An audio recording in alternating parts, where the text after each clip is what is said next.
সাহারি খেয়ে ফজরের নামাজ পড়ে সাথে সাথে যদি কেউ ঘুমিয়ে যায় তার কি সমস্যা হতে পারে।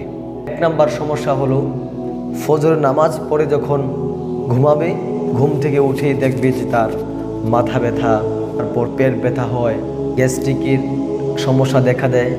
এইগুলো থেকে আমরা বাঁচতে চাই। আমাদের রোজাগুলি যদি আমরা সঠিকভাবে সুস্থতার সহিত যদি আমরা রাখতে চাই, তাহলে সাহারি খেয়ে ফজরের নামাজ পড়ে সাথে সাথে আমরা ঘুমিয়ে পড়ব না।